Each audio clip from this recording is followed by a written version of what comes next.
Bienvenue à vous dans cette nouvelle vidéo d'actualité auto, celle du samedi 13 décembre 2025. Et aujourd'hui, on va par exemple parler de moteurs diesel avec des ingénieurs et des labos de recherche qui, grâce à l'eau, ont peut-être trouvé un moyen de la faire survivre. On parlera également de bonnes petites nouvelles dans ce monde automobile un petit peu morose. Hyundai a décidé de relancer des petites sportifs thermiques. On parlera également de la chute de la voiture électrique au Canada. Et puis pour terminer, on parlera quand même d'une petite histoire un petit peu savoureuse, histoire de détendre l'atmosphère. Une nouvelle histoire assez rocambolesque qui s'est déroulée chez nos amis Lucide, qui sont dans l'œil du cyclone depuis quelques mois pour tout un tas de raisons. J'espère que les sujets de la vidéo du jour vous intéresseront. Si c'est le cas, je compte sur vous comme d'hab pour le montrer, en laissant un like, en vous abonnant pour les prochaines vidéos, en laissant un petit commentaire pour le référencement, mais aussi pour donner votre avis sur l'actu du jour. Et puis n'oubliez pas de booster la vidéo si l'option apparaît chez vous après l'avoir liké. On va commencer cette vidéo en parlant un petit peu motorisation diesel, type de moteur qui est plus que jamais dans le collimateur de la Commission européenne et qui représente un énorme problème pour les constructeurs. Pourquoi? Parce qu'il y a toujours une énorme demande pour les motorisations diesel, à tel point que par exemple sur le marché de l'occasion, elles représentent parfois plus de 50% des ventes selon les pays. Les constructeurs automobiles se retrouvent à devoir faire un choix douloureux, soit investir des milliards d'euros pour réussir à faire des moteurs diesel qui respectent des seuils d'oxyde d'azote et de particules fines plus faibles que jamais, ou abandonner définitivement cette motorisation et une partie de leur clientèle avec. Eh bien sachez que la recherche sur le moteur diesel continue et que des scientifiques, grâce à l'eau, réussissent à faire baisser sur un moteur diesel les émissions d'oxyde d'azote de 67% et les émissions de particules fines de 68%. Autrement dit, avec des émissions aussi faibles, les constructeurs pourraient sans aucun souci continuer de vendre du diesel pendant encore de nombreuses années. Alors sur quoi travaillent ces ingénieurs et ces scientifiques? Ils travaillent sur un nouveau procédé permettant d'injecter l'eau directement dans le carburant au moment de la phase de combustion. Ça a plusieurs avantages. Le premier, c'est qu'à cause de la chaleur, l'eau va immédiatement s'évaporer. Cette transformation de l'eau en vapeur va faire chuter la température maximale de combustion, ce qui va limiter mécaniquement la formation des NOx. Plus un moteur diesel tourne chaud, plus les NOx se forment. Autre effet positif, l'évaporation brutale de l'eau dont on vient de parler déclenche de micro-explosions à l'intérieur même des gouttelettes de carburant. Résultat, ces gouttes de diesel sont pulvérisées en une espèce de brouillard extrêmement fin, ce qui favorise une combustion plus complète et ce qui permet aussi du coup d'améliorer le rendement thermique du moteur. En gros, de consommer moins, et ça c'est aussi bien pour le porte-monnaie que pour les émissions de CO2 qui sont aussi surveillées par la Commission européenne. Le problème de cette technologie, c'est que habituellement l'eau c'est le pire ennemi du diesel. Si vous avez déjà vécu cette mauvaise expérience d'avoir quelques gouttes d'eau dans votre réservoir, ça crée une panne quasiment instantanément. Ce qui se passe traditionnellement quand de l'eau arrive dans le réservoir de diesel, c'est que l'eau descend au fond du réservoir, elle est séparée du diesel parce qu'elle ne se mélange pas bien avec, c'est comme l'eau et l'huile par exemple. Cette eau qui descend au fond du réservoir va être aspirée par la pompe et elle va pas brûler puisque c'est de l'eau, ce qui va provoquer des ratés, ce qui peut même provoquer une casse moteur ou tout simplement empêcher de redémarrer le véhicule jusqu'à ce que l'intégralité du réservoir ait été purgée. Le gros défi donc d'utiliser de l'eau dans un moteur diesel réside dans le fait d'injecter directement l'eau dans le diesel sans qu'elle ne s'en sépare. Et c'est là-dessus que travaillent justement ces ingénieurs et ces scientifiques. Ils travaillent sur des additifs, des surfactants qui permettent d'obliger en quelque sorte le carburant et l'eau à rester mélangés ensemble, permettant donc d'être aspirés par la pompe à carburant et de ne pas faire tomber le moteur en panne. Et justement, la bonne nouvelle, c'est qu'ils ont réussi à mettre au point une solution qui permet pour l'instant de conserver le mélange eau-diesel stable jusqu'à 60 jours avant qu'il y ait une séparation des matériaux.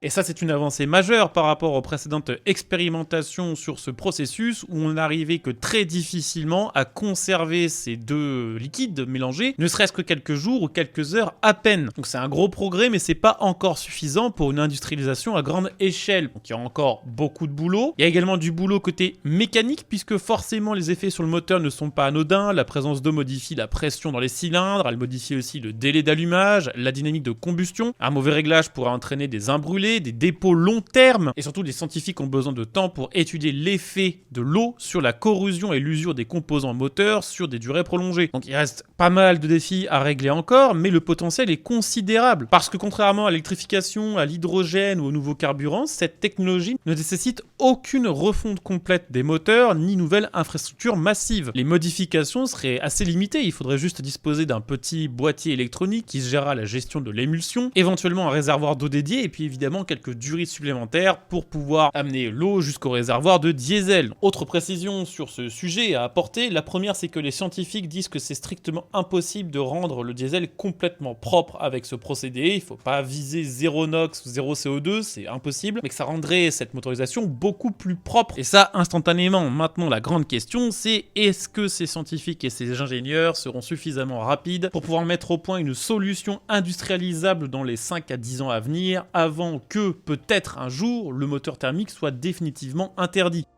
Et d'ailleurs, en parlant de moteur thermique, je vais vous parler un petit peu de la bonne nouvelle du jour, puisque du côté de chez Hyundai, on a envie de faire renaître des petites sportives, des petites GTI, et on n'a pas envie de les faire électriques, on a envie de les faire à l'essence, raison pour laquelle Hyundai vient d'annoncer qu'elle allait relancer l'i30N. L'ancienne génération avait été lancée en 2017, et elle avait marqué les esprits parce que très performant, très bon châssis, et surtout à l'époque, des tarifs assez avantageux aux alentours des 28 000 € neufs. En 2024, Hyundai avait mis fin à l'i30N de ancienne génération, tout comme à la plus petite i20N qui avait moins marqué les esprits mais qui était aussi, elle, une petite sportive thermique. Ce que voulait Hyundai à l'époque, c'était que la finition N soit réservée aux sportives électriques. C'était en prévision de l'interdiction des moteurs thermiques en Europe qui devait être prévue à 2035, sauf que vu que la transition électrique va prendre finalement beaucoup plus de temps que ce qui avait été annoncé au début, Hyundai a envie de mettre au point une nouvelle sportive i30N qui sera, vous l'aurez compris, dotée d'un moteur à combustion, probablement hybridé, ce qui lui permettra de passer à côté de la plupart des malus et d'afficher sur le papier une consommation ultra faible. D'après les premières rumeurs, Hyundai se basera sur le moteur 4 cylindres 1,5 litre hybride de l'i30 standard actuel, réputé comme plutôt fiable. Il y a une bonne nouvelle, en fait il y en a même deux, c'est que Hyundai prévoit normalement la future i30 pour fin 2026 ou début 2027, ce qui pourrait laisser penser que la version sportive arriverait à peu près en même temps ou quelques mois plus tard, avec donc une sortie probable courant 2027, donc dans pas si longtemps que ça. Et puis autre bonne nouvelle, et ça c'est une bonne nouvelle pour Hyundai, c'est que vu que la plupart des marques ont complètement abandonné l'idée de faire une petite sportive GTI thermique, il n'y a plus de Focus, Fiesta, RSST, il n'y a plus de Golf GTI, la 208 GTI elle revient mais c'est une électrique. Hyundai va probablement s'accaparer l'intégralité d'un marché et ça incitera peut-être même les autres marques à relancer elles aussi le développement et la commercialisation de petites sportives thermiques. Sur un autre sujet et surtout sur un autre continent, on va parler de la chute de la voiture électrique au Canada. Au Canada, en janvier 2025, le gouvernement a décidé de supprimer les subventions de 5 000 $, incitation à l'achat de voitures électriques. Et depuis la suppression de cette subvention, la part de marché de la voiture électrique ne fait que chuter. Et là, on parle d'une chute assez violente. On parle par exemple sur septembre 2025 d'une baisse de la part de marché de la voiture électrique de 43,3% comparé à septembre 2024. Autre exemple, en octobre 2025, les ventes de voitures électriques ont chuté à 14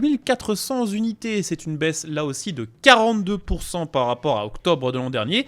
Et surtout, ça donne une part de marché de la voiture électrique qui ne représente plus que 8,9%. Là où sur la même période en 2024, quand les subventions existaient encore, elles représentaient 15,2% de part de marché. Et ça, c'est un réel problème pour l'industrie automobile canadienne parce que au Canada, il y a l'équivalent des normes CAFE en Europe. Ça s'appelle le mandat ZEV et le concept est tout à fait similaire aux normes CAFE, c'est-à-dire qu'il faut que les constructeurs respectent une certaine part de marché de voitures électriques pour passer à côté d'amendes qui sont stratosphériques. Là-bas au Canada, c'est 20 000 $ d'amende par voiture manquante pour arriver jusqu'au seuil fixé par le Canada. Avec la part des voitures électriques qui baisse beaucoup ces derniers mois, et ça devrait continuer, à moins que le Canada mette en place de nouvelles subventions, ça va être très difficile d'atteindre les 20% de part de marché de voitures électriques qui étaient demandées. Situation qui ne risque pas de s'arranger puisque, au cas où ça vous aurait échappé, il n'y a pas de marque de voiture canadienne. Le top des marques au Canada, c'est Ford, General Motors, Toyota, Chevrolet ou encore Honda. C'est soit des marques japonaises qui n'ont pas misé sur la voiture électrique, soit des marques américaines qui ont misé sur la voiture électrique il y a quelques temps, mais qui ne misent plus du tout dessus, puisqu'aux États-Unis, leur marché numéro 1, les normes CAFE ont sauté et qu'elles n'ont plus aucune obligation de vendre des voitures électriques. Après, il y a une solution, c'est que le Canada nous achète